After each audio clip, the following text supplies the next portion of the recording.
Recording. Do what you want to the girl, but leave me alone. Okay, I'll make sure I put that on the air too. All right. Let's see. Candy, if you're watching this, you should hear what Chris says about you. Now, you know me, I'm an old friend, and I don't lie. I love you and Rob. You guys are longtime friends. You know, I grew up with Kathy. Okay. You should hear the crap that comes out of this man's mouth. Give him an F, big F. Okay. I'm trying to think which ones to start with here. Do what you want to Chris, but leave me alone. We'll start with the promotion questions. So, tell me about the North American Wrestling promotion. Well, North American Wrestling was established back in 1989 by Brian Ward and Len St. Clair, otherwise known as Dr. Luther. Back then it was called West Coast Wrestling Alliance. West Coast Wrestling Alliance ran from then until about 1991-92. We ran shows in Fresno, Selma, Visalia. Not a lot of shows, but enough. We had a lot of young and up-and-coming wrestlers that would come through town. In fact, our first actual TV taping, we actually had a very young Chris Jericho and Lance Storm on the show, and they wrestled Dr. Luther and his partner Brett Como. And from there, we went into hiatus after that for a couple of years, and then we got into a different venture. Brian Ward and myself did. And then in 1999, we decided to reopen the camp publicly. Brian actually had trained a few people privately, but there really wasn't much of an independent scene back then. So it was kind of hard after they trained, that I'd have to go off to Canada or Mexico to wrestle. 1999, we decided to reopen the camp. Talking with Len, Dr. Luther, he decided that it would be much better if we had a more nationally known name, because West Coast Wrestling Alliance was kind of it was localized, regional. So we originally decided to go with American Wrestling League, and we started getting shows set up, and then we had some legal problems with that particular name, and we changed the name to North American Wrestling just before our first show, which was in early 2000 at Table Mountain Casino, and that was a big success. We had, over 600 people at the show. From there, we did shows in Atwater at the fairgrounds. We did shows in conjunction with the local radio station KRZR, with Manfest, with at the Merced Fairgrounds, at the Modesto Fairgrounds, at the old Pioneer Village in Selma. Then we started doing shows in the old Memorial Theater here in Fresno, and from there we went to the Radisson, which is our home now. I was thinking maybe we should close the door. It's like I'm starting to hear it. Then they'll think we're filming porn. It's their decision.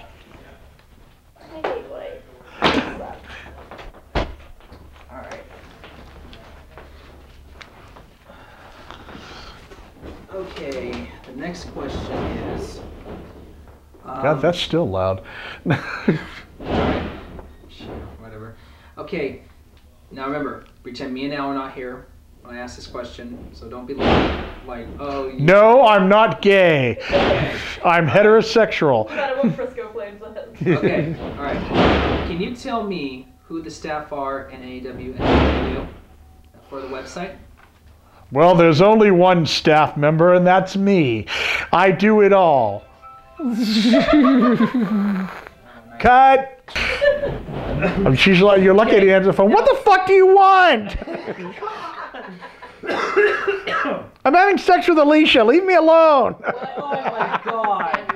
That's disgusting. Okay, all right. I love you too. You have to be serious on this too. Okay, the one thing we talk about is website, the trainers, and the cameras and editors. Stuff like that. Favorite is Al. Oh, No, she won't have sex with me. Okay, come on. Damn. I won't Okay. do it for Back to Flame serious. either. Okay. Ask the question Okay. again. All right.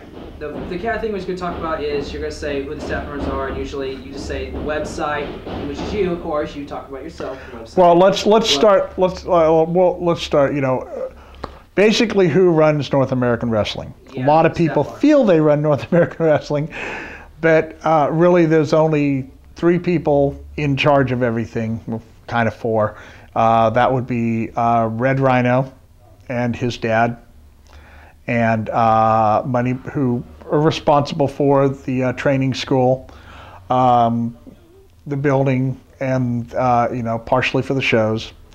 Then there'd be Money Mike Rain, who's responsible for training everybody at the training school, and the shows, booking the shows. Mike does all that. And then there's myself. I run the website. I own the copyrights on the logo and the name. I do all the sound and lights for the show. We also have a small camera crew with Chris and Alicia, who do the majority of the work. And Chris does the rough edit, and then afterwards I do the. I'm starting to do what would be the final edited version, so we get it down and fit our extravaganzas, if you will, which can be long because TV tapings are, and down into a 2-hour format. Hopefully someday for pay-per-view, but right now it's for DVD sales. Don't forget to visit NorthAmericanWrestling.com to purchase your DVDs. Right. Or come to the shows and purchase the DVD. I'm sorry. Now you are just turning the tear up, right? I'm getting. Is it my nipples hard? Here, how you look? Oh, no. Zoom in closer to my face. Jesus Christ. Don't show my body. All right. Hey, Chad, what's up? Okay. Or face. All right. Come on, Vogue. Hey, Chad, like we did Randy Orton last night. Okay. Well, first interview somewhere. Okay. Does that look okay for you? Perfect. Who are you supposed to be? Trisha's mom. Okay. All right. I saw her on Blackstone and her. Oh. Come on. All right. How long have you been working with North American Wrestling? Since 1989. Okay. It was a glorious fall day when I got a hold of Brian Ward and he asked me to come out to what we've effectively called the Shed, which was basically sort of a barn out at his mom's ranch out in Del Rey, California. I walked in the door, and the ring was just inside the door, and in the ring were guys like, Dr. Luther, Chris Jericho, Lance Storm, Brett Como, Baron von Sydow, a couple other guys. I think Diamond Tim Flowers was there. Everything came to a halt. The faces went to one side of the ring and the heels scooted. Back then, kayfabe was still alive, and of course the faces and the heels did not want to be seen in the ring together by someone that at the time they did not know. They thought I was just a fan walking into the door. When Brian came in from the main house and told them, "Oh, this is Tim, he's our ring announcer and he'll be working with us," they're all like, "Oh, hey, hi, how you doing?" And the heels and the faces went back to telling jokes and having fun. But that was back in '89, and I've been basically carrying the promotion on my shoulders ever since. Because there were some weak years there, but I kept it alive with our website and with promoting around the city, letting people know that we are still alive, we are still training people, and we can train you, and we are going to have shows. And lining up shows. I lined up all the KRZR shows during those lean years. How hard is it to put on a wrestling show? Very. You need money. Lots and lots of money. In fact, you need a winning lotto ticket's what you need, because there's no money to be made in independent wrestling. Your venue costs money. Depending on the venue, If they offer concessions, they want to make sure that you sell enough concessions so that they make more money. In fact, the only person that really makes money is the venue. Then you've got to have money to pay the wrestlers, because if you don't have the money to pay the boys, you should not have a show at all. And we've come across that in our history. We have worked with other promoters, not really co-promoting shows, but providing services like ring rental, sound equipment rental, wrestlers. And we had a show in just our recent past that we did that, and the show got canceled right in the middle of it because the promoter had no money to pay anybody. And you don't have the money, don't have a show. But a lot of that goes into it. You have to book the wrestlers, and there are a lot of independent promotions nowadays. Not all wrestlers are available, you know, so if you've got feuds going on, somebody may be working somewhere else that day and you can't get them to come, you have to, you know, move on. You have to make sure the venue's available. You have to make sure, you know, you have your sound and lights. You have to make sure that, you know, your stage is set up correctly by the venue. You have to make sure your camera crew is available on that day. You know, there are a lot of variables that go into putting a show on, and it's not an easy task. It's very stressful. And once again, there's really no money to be made in it. I don't think we've turned a profit yet on any of our shows that we've had. And in the last year and a half, we've had 10 shows, and I don't think not one of them has turned a profit. Well, You didn't want me to lie, did you? Well, hey, tell the truth. That's the thing.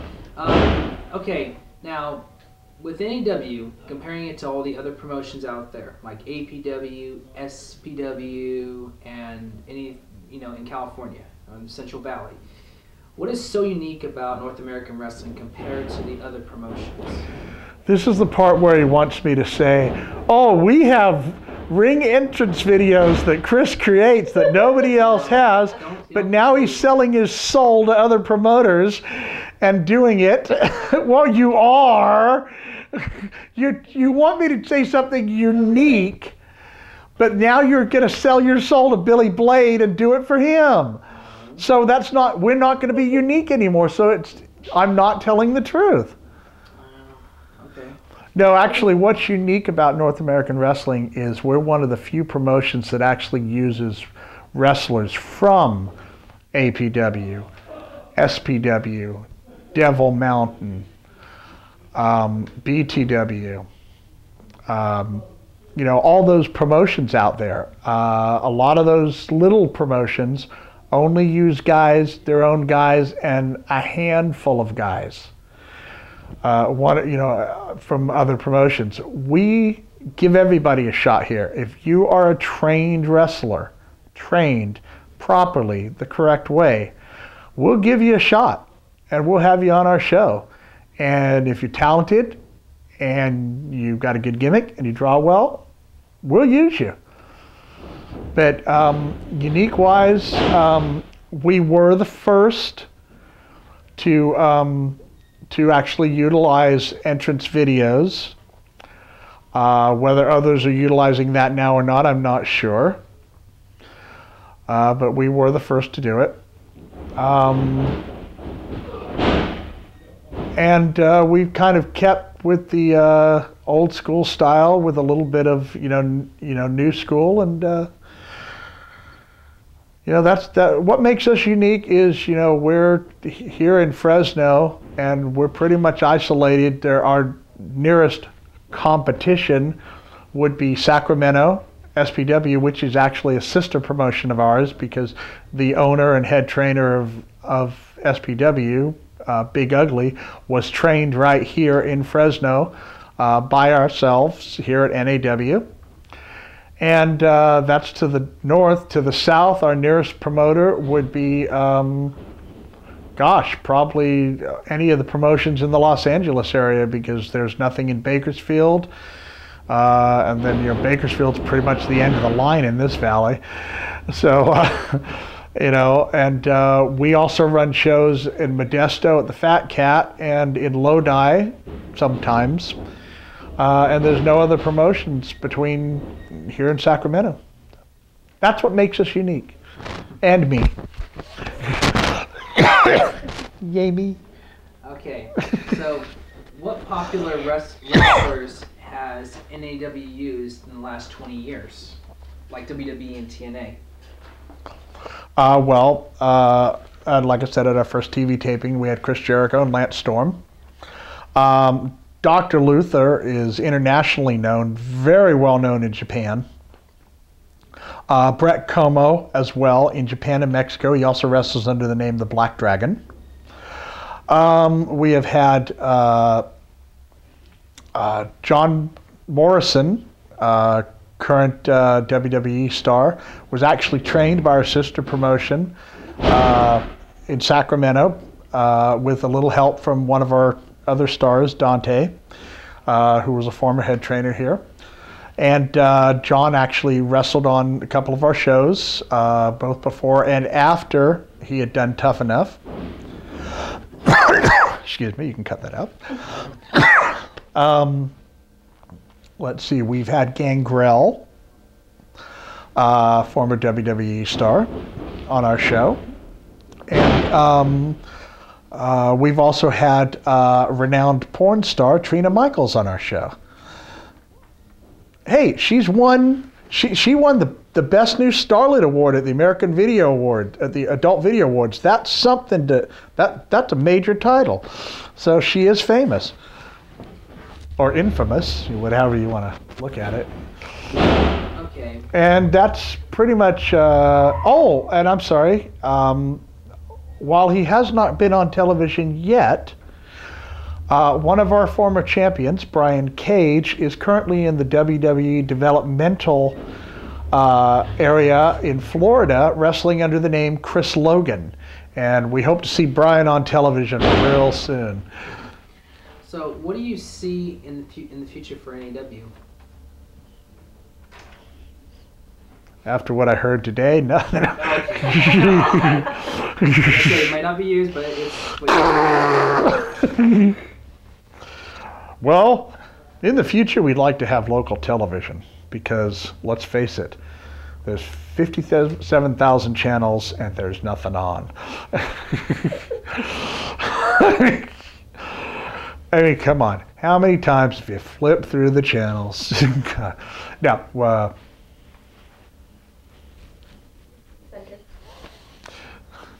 Okay. Future for NAW, we'd like to have television locally, maybe expand out to the north and south, but that is, a very expensive venture. We would like to honestly move to a slightly larger venue. Larger, I mean by higher ceiling. Right now we are kind of limited with the ceiling height at the Radisson. It's a great venue, we love it. But we do need higher ceilings for our high flyers, for cage matches, for ladder matches, for a scaffold match, which I'd like to see NAW do someday. So that we'd like to also have our own building that is not only our training center, but is our arena too, that we can have shows and of course produce more DVDs, produce maybe get some of our wrestlers out there doing commercials for some of the local businesses, and from there just build and grow and expand, maybe do shows from Bakersfield up to, Sacramento. I know we have a sister promotion up there, but, maybe incorporate all that in one day and just grow, Who knows? Well, yeah, yes, would it be nice to be the next WWE? Yes, it would. But that takes time and money, and in this economy, it's going to be real hard.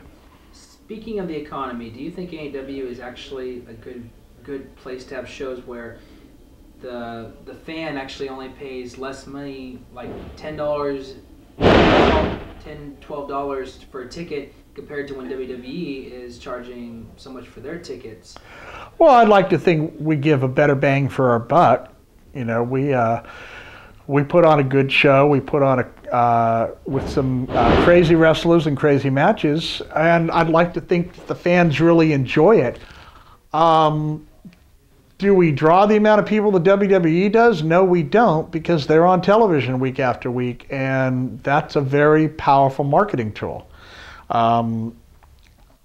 They've got T-shirts out there, you know, people. At the last WWE show in Fresno, we actually put out over 1,000 flyers. I don't think we got anybody at our show but our regular fan base, which is about 200, 250 people at our shows. And I would like to see, you know, some of those WWE fans come and see what is happening on the local scene. Why don't they come? I don't know. You know, in this economy, yeah, $10 ticket is a good deal. It's cheaper than some movies. But, you know, at the same time, you have a family of 4, that's $40. Then you've got to drive to downtown Fresno, find parking.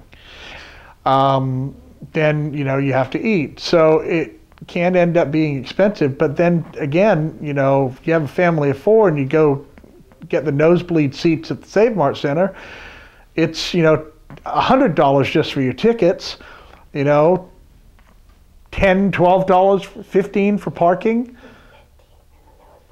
$50 for the nosebleeds, $15. Ringside are 60. Oh well. It's still a lot of money. I mean, you know, and parking's not cheap, and concessions aren't cheap, and they hit you with T-shirts and stuff like that. You just I don't know. I think things would be a lot better if we did have our own building, because we'd, you know, it'd just be cheap, you know, more cost effective for us. What the fuck do I know? Is there anything you want to add to this documentary about North American wrestling? Yes. I love you, Chris. I've always loved you. No. Yeah, this is on camera. Fuck you. Okay, don't you have more questions for me? I can answer any question you have on that list. Your shoot interview. There's nothing really on here. You bloody wanker! You've got no more questions for me! Why do you have an accent? You bloody wanker! You don't know? You're